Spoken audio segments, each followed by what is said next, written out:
Hey, what is up you guys? This is Steffi, aka In My Humble Opinion, and welcome back to another video. In this video, we are going to be breaking down Season 4, Episode 1 of The Handmaid's Tale. The episode is entitled Pigs. For those of you guys who are just tuning into this video and you didn't watch my Season 4 Handmaid's Tale recap video, I explained a little bit more in that one, but I'm not doing reaction videos this year for The Handmaid's Tale because The Handmaid's Tale is the one show that I have the most copyright issues with, and I'm just at this point with my channel where that is too much work for me to be putting into videos that I know are either going to get demonetized or blocked. So that's why there's no Handmaid's Tale reaction videos this season, and probably next season too. And I also just wanted to clarify too, this doesn't mean that reaction videos, commentary videos are going away from my channel. It's just specifically with The Handmaid's Tale. So that's why it's gonna be like this. These are just gonna be essentially like elongated post-show thought videos, but I will be breaking down beat by beat every single episode of The Handmaid's Tale. So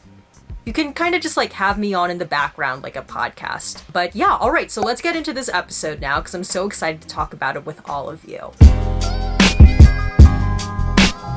We're doing this beat by beat, so I have my notes here and I'm gonna be looking down quite a bit. Opening, we see the handmaids just like, you know, running in slow motion, and of course the cinematography is always the thing that makes The Handmaid's Tale as a show stand out from a lot of other shows. There's a very specific visual look that this show has, and we're immediately reminded of that. But yes, the handmaids are running in slow motion, and June, our girl June, remember her, she's in dire straits because as we all remember, the last time we saw June, she was shot, and it's a very bloody scene. She's losing a lot of blood, and she has a bloody hand. But more importantly, this show, this season of The Handmaid's Tale, immediately picks up with one of my favorite songs of all time, the wonderful Say a Little Prayer for You by the late great Aretha Franklin. As Aretha is saying, say a little prayer for you, we're all kind of like saying a little prayer for June, that she's gonna make it through. And the opening lyrics too of Say a Little Prayer for You are like, the moment I wake up, before I put on my makeup, I say a little prayer for you. And I thought that was like interesting because we were seeing June essentially in this moment like going in and out of consciousness, like her eyes were really like. And then, during the sequence too, this is the first time we see Janine. I like to refer to Janine with these emojis. We see the handmaids huddled around June, and Janine, she uses a flat iron as sort of like a numbing device because, you know, the girls are gonna like try and help June out. And we then see the women being smuggled into safety via this like tank trunk, and it's a very tense, very sweaty scene. I forget what the name of this handmaid is. It began with a K. Was it like Kelsey or something? But she like looks so scared, and June literally gives her like, June like flashes this look at her and it's like, shut the like I was like, oh. What I liked about this particular scene too is the lighting. I think it's interesting how the girls were in this scene like hidden in the shadows, but there's like little slits of light peeking through, and I kind of feel like that's referencing this idea that the light seeping in these dark spaces is like hope starting to seep into the show. So, and then we transition to Serena Joy and Fred's meeting with Tuello. Important to note, the first time we see Serena in this episode, she is smoking. Serena is smoking. Remember that, because we're gonna find out some news about Serena that the fact that she's smoking may potentially jeopardize something that happens with her. I put down here in my notes, love when Serena says her rights are being curtailed. Like, really, bitch? You're one to talk about your rights being curtailed. So Fred and Serena are not in a good place, and they're arguing, and Tuello breaks the news to them that 9 Marthas and 86 children have escaped Gilead, and that, more importantly, their handmaid, June, off Fred, was involved. I personally am like really happy that we saw this moment of Fred and Serena like finding out what June did, because I'm not quite sure if back in season 3 finale I ever said, ooh, I wonder, like, I'm sure I was thinking, I wonder what Fred and Serena are gonna think about this, but I wasn't quite sure if the show was gonna give us this moment, but I'm so happy that they did. It felt like a payoff in some way, and it also just exposes how deluded they are, especially Fred. And I think it's interesting too that Fred doesn't even refer to June as June, like he still refers to her as off Fred. So Next scene, we see the handmaids are like tracking through the winter wonderland. You know, it's very snowy, it's very cold. And at this point, you're just kind of like, June, how the fuck are you like standing? How are you alive? Oh, this is classic June. Classic June. June walks towards the farm by herself and she sort of like insists on doing this. This for me was just a reminder that June singularly sees herself as the hero and savior of this show. I think there's a moment when she starts walking towards the farmhouse and I think Alma is like, June, but like also the way that Alma said it in that moment just seemed so half-assed to me. It's like, you know that gif where it's like pretends to be shocked, like that was the energy that Alma was giving. But also at the same time, like, June, you're injured, clearly, like you are losing blood. You are as pale as the snow on the ground. Have you ever heard of delegating? Like, why couldn't you let one of the other ladies walk to the farmhouse? But no, June insists on being the savior and doing this essentially herself. So June walks up to the farmhouse and she meets this guard who then raises a lantern, and the lantern was supposed to be the signal that this is a safe space. June raises her blood-stained hand to signal to the other girls that this farmhouse is indeed safe. We're safe here. We get my favorite interaction of this episode is when the guard asks June, "Are you okay?" I'm like, look at June.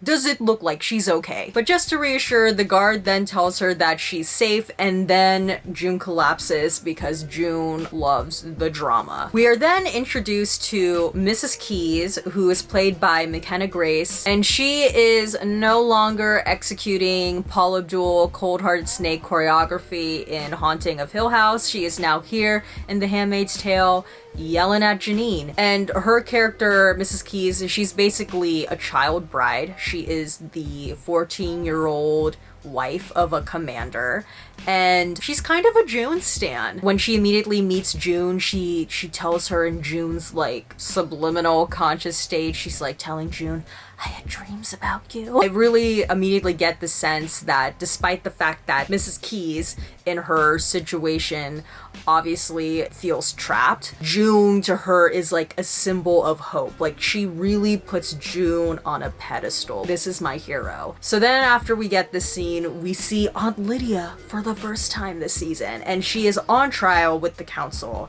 and they were pissed at her because pretty much all of the handmaids involved in the 86 children and 9 Marthas escaping to Canada, those handmaids are her handmaids. And we learn during this council meeting that Aunt Lydia was interviewed for over 2 weeks, but in spite of everything, the council have chosen not to discipline her. They have this really interesting line where one of them says that her frailties were also considered. And that's a really important line, you guys, to remember, because Aunt Lydia's storyline this season kind of revolves around this idea of like ageism. We're essentially gonna see what Gilead's retirement plan is like. So then after Aunt Lydia like makes that face and she kind of turns around to start walking away, one of the council members has this throwaway line about like the handmaids, like they're basically sinners. And Aunt Lydia, that's her like Marty McFly chicken. What's wrong, McFly?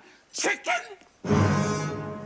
Like, that's her trigger. So she turns around, goes up to the podium, and is like, the handmaids, they're not all bad. The one who is really bad is June. Like, that's the sinner. She's the Delilah. She basically tells the council members that when you get June, bring her to me and I will show you the old lady that I am. So next scene, June finally gets out of bed, and we get the sense that she's been asleep for a very long period of time because she's recovering, and she starts walking around the premises and she sees her fellow handmaids, her fellow Marthas, and they're working, gardening, and doing what they do. She sees Janine at one point walking her BFF, Mr. Darcy the pig, and then June tries to say hi to Commander Keyes, but it's like, I don't know what's going on with Commander Keyes. So then after June goes around, she officially meets the president of her fan club, Mrs. Keyes, but this time she is fully conscious, and Mrs. Keyes is smoking, and she's like, oh my god, June is here. Watching this conversation between June and Mrs. Keyes take place, this was like one of my favorite scenes of the episode. It highlighted the really complex dynamic that these two characters have specifically, because first of all, Mrs. Keyes is a huge fan of June and everything that she's doing, despite the fact that she is a commander's wife. And then you also have the fact too, like Mrs. Keyes is like 14, 15 years old and June is a full-grown woman. She's an adult. But in the world of Gilead, in the context of The Handmaid's Tale, Mrs. Keyes has more power than June does because she is a commander's wife, and June is just like, she's like literally on the run. The second that June starts to pity Mrs. Keyes, telling her, you know, you shouldn't have to be worrying about this stuff because you're just a kid, essentially, Mrs. Keyes like kind of snaps a bit and she stands up, towers over June, and like says through her gritted teeth that she is the mistress of this household. And then when June refers to her again, she's like, ma'am. In this conversation, Mrs. Keyes is asking June like, okay, so like, what are you gonna do now? Like, Mayday, let's go. Where's the action? Boom, boom, boom. And June is like, slow down. We can't do anything right now because we're on the run. They're looking for us. And Mrs. Keyes is upset by this because she's like, you're not behaving in the way I thought the great June would. It sort of like reminded me of this idea that when sometimes if you ever meet someone you look up to, or you meet your hero or your idol or whatever, and they're saying things, they're doing things that are not aligned with who you thought they were, you're a bit disappointed and a bit let down. And obviously where June is coming from is completely understandable.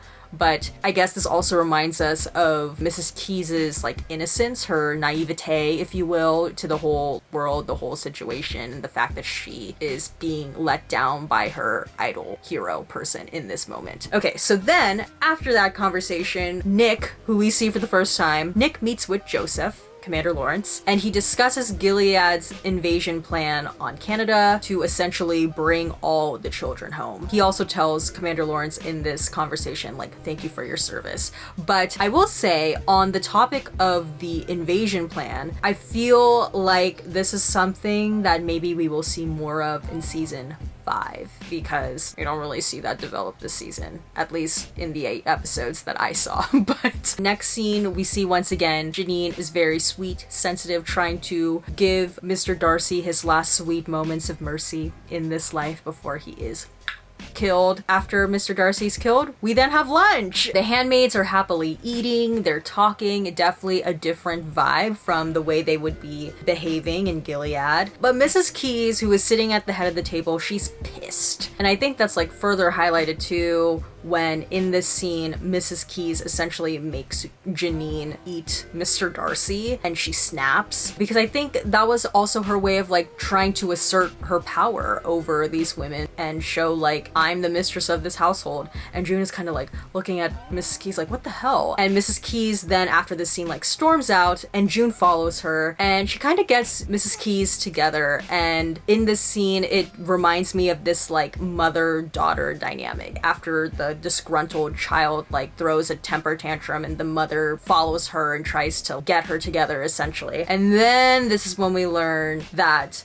a huge reason why Mrs. Keyes has bottled up so much anger is because she has been consistently raped by so many different people. And we get this moment where June tells her that, you know, none of this is your fault. But you know who June is mad at? June is also mad at all the other people that were on this property, because there's so many of them who weren't watching over her. They were complicit by just not being there and kind of letting this happen under their watch. She goes to Alma specifically and tells her like, what the hell, where have you been? And why weren't you watching Mrs. Keyes? And Alma gives my favorite line of the episode and she says, quote, I was trying to keep you alive after carrying your fat ass across Massachusetts. You're welcome. Oh, love Alma. So then June and Alma have this conversation where June tells her, we're not free, Alma. And Alma is like, hey bitch, maybe this is as good as it's gonna get. We haven't had this much freedom in a very long time. And yes, this freedom isn't a lot, but it's better than nothing. And we essentially see that these women, while June has been recovering, have become comfortable with this way of life. So then June goes into the farmhouse and she sees the handmaids, the Marthas, has, and the guards just enjoying their life. They're dancing, they're playing cards, they're laughing, they're just having a really great time. And also interesting in this moment too, that the lookout guard was gay, which for me, I'm trying to think back, I feel like we haven't ever seen an openly gay guard in the show ever. Then again, it's like, well, the reason why they can't be open is because they will literally die. But I'm just like, wow, the guard was gay. So yeah, in this scene we see like a slow motion Janine twirling hair, just like going around and around and around. Next scene.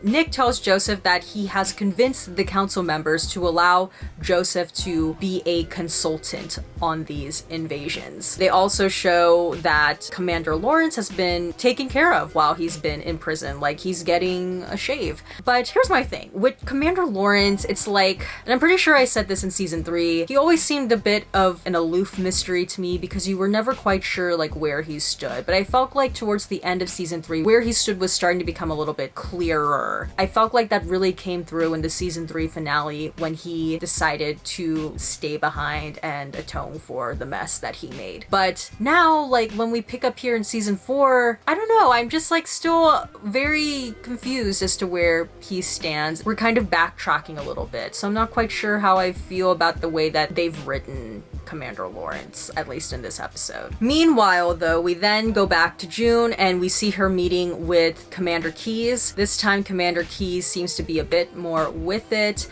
and June spots a knife. It's that like classic New York gif from I Love New York where she like has the knife and she's like contemplating like, am I gonna stab you? That's the energy that June is giving me. Her like contemplating, am I gonna kill this guy, is really heightened after Commander Keyes says that Esther is really pretty and that he's kind of afraid of her. And June bends down and is like, well, you should be, bitch. This tense moment is immediately broken when a trespasser, a drunk trespasser, has arrived on the premises, and everyone is surrounding this guy and they're like kicking him and punching him, and we learn that his name is Guardian Poe. Mrs. Keyes has this line, yeah, Commander Poe, but he prefers when I call him Johnny, and this is the realization of like, oh shit, like this is one of the guys that has been raping Mrs. Keyes. Johnny, Guardian Pogue, then tries to flee the scene, and in him trying to flee the scene, knocks June over and she like falls to the ground. And meanwhile, everyone chases after him and they start beating him up some more. June, while like on the ground, because you know, Savior June is like, stop, don't beat him, bring him to the barn. And we're like, oh shit, we know what happens when you bring people, when you bring animals to the barn. They never come out. Alma then apologizes and June tells her, it's not your fault, it's the family's fault, because they were the ones who willingly allowed for Mrs. Keyes to be turned into the mistress of this household and essentially get tossed around. So in the barn, Guardian Pogue is sentenced to death by June because he is a traitor of his country, traitor of the United States, because, you know, he's complicit in the machinations of Gilead, and he is also, you know, a child rapist. So the only way to serve those kinds of people in this world is death. June then says, we're Mayday. We don't hide, we fight. She gives Mrs. Keyes the knife and she basically tells her, make me proud, do with him what you will. This is your time to shine, girl. Mrs. Keyes off screen slaughters Guardian Pogue to death, and we can hear him screaming in the background as June just like, you know, walks away. We then get to the end of the episode where June is now in her bedroom. Again, moments where this time I feel like the light is very prominent. Like the light is really seeping in through the windows. I feel like the way they use light in this episode is a symbol of hope, and the fact that June has given Mrs. Keyes this power, this opportunity to really avenge herself in this way to her child rapist. Moments of hope, moments of light in this show. As June kind of like goes to lie in bed, we get the do-do-do-do, boom, boom, boom, boo-doo, and it's, you make me feel like a natural woman. I feel like a lot of people, like, this is an iconic song. A lot of people tend to associate it with Aretha Franklin, at least I do. And again, this is like what I was hinting at in my season 4 recap review of, in this specific episode, 2 major musical cues being built around an iconic artist. I was talking about Aretha Franklin. But this version of You Make Me Feel Like a Natural Woman is sung by the songwriter Carole King, and it's just I really like this moment, because as June is like lying in bed, door opens and Mrs. Keys enters the room, and her dress and her face is a little bloody, and she kind of walks to the bed, goes to lie down with June. First, asks for consent, which I was like, oh, look at this. This is a smart girl. That was really great of Handmaid's Tale to write that in, not just because it's important to ask for consent, but also knowing too that she is someone who is a victim of rape. I think the conversation of like consent is usually around the context of like man to woman, like men should ask for consent with women, but I thought it was cool for us to see in the show like a young girl asking another woman like for consent. Is it okay if I like lie with you in this bed? I was like, yes, that's great. Anywho, she then goes to lie in bed with June, and she tells June, you know, I love you. And we're like, oh, this is sweet. And June tells her, I love you too, banana. By that line, it was kind of further proof that June was sort of treating Mrs. Keys as her surrogate daughter in a way. The fact that June is a mother of a daughter like goes to show that any like younger girl that she sees, she's gonna kind of like naturally take her under her wing. Like her mother instincts will kick in, and she could see that like Mrs. Keys is a young girl, a young woman who clearly lacked guidance in this world, and she wanted to take her under her wing, so to speak, in this episode. Just thinking about how this entire scene is like underscored by You Make Me Feel Like a Natural Woman, I feel like as a song is typically framed in the context of like a romantic sexual thing, like it's love, but the way that The Handmaid's Tale used You Make Me Feel Like a Natural Woman, I feel like they kind of like recontextualized that a bit, because another way that you can feel like a woman is not just being in love, it's also feeling empowered, standing up and wanting to be engaged and do something. So yeah,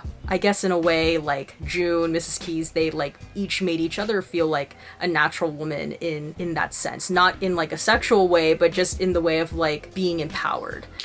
Woo! So that was basically the episode breakdown. This is probably a bit lengthy. Apologies for that, but I'm trying to give you something in lieu of there being no reaction this season. So now, just like general thoughts across the board about this episode. It was an interesting way for us to start the season. Season 3 finale was such a high, and after I watched this episode the first time, initially I was like, this is a bit slow.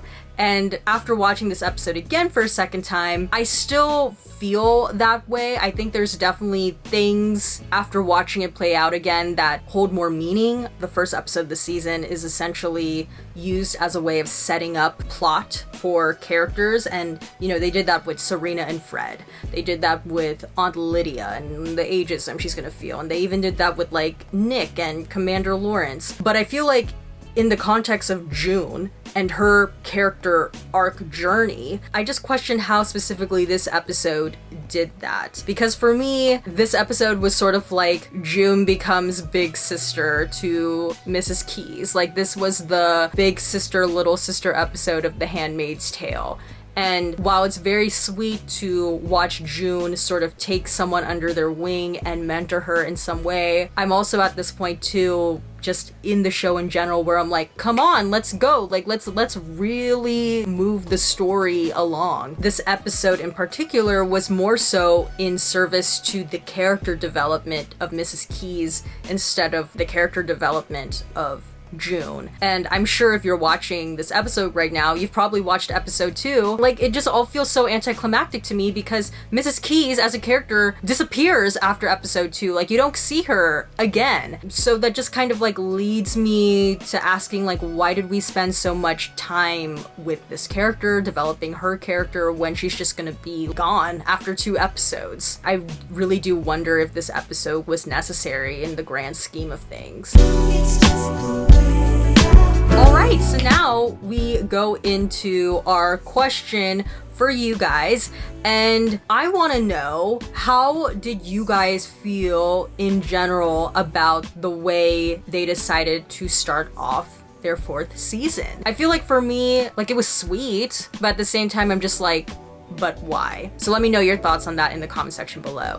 Alright, and that's about it for this video. If you liked it, please give this video a thumbs up. Don't forget to hit the subscribe button, and please turn on the notification button down below so you'll know when a new video from me comes out. And comment down below your thoughts specifically on episode 1 of season 4. Tomorrow, my review for episode 2 will be up, and then the next day, my review for episode 3 will be out because all 3 episodes dropped at the same time. Apologies again for the way that I am now covering Handmaid's Tale instead of doing reaction videos. I know a lot of you were very disappointed that there's no reaction videos this year. It was just something that I had to do, but hopefully you still enjoyed these videos, even though they are a bit different. But if, you know, it does make any difference, Bruce Miller, who is the creator of The Handmaid's Tale, actually watched my season 4 review, and he tweeted back at me and was like, B+, and then the actress who played Mrs. Putnam replied to Bruce Miller's tweet and was like, you mean praise B+. So if anything, at least the creator of The Handmaid's Tale enjoyed my season 4 recap review, even though some of you thought it was just word salad and didn't get anything from it. Yeah, that's pretty much it. As always, everything I said was just my own personal thoughts and all my humble opinion, and I will see you guys in the next one. Bye!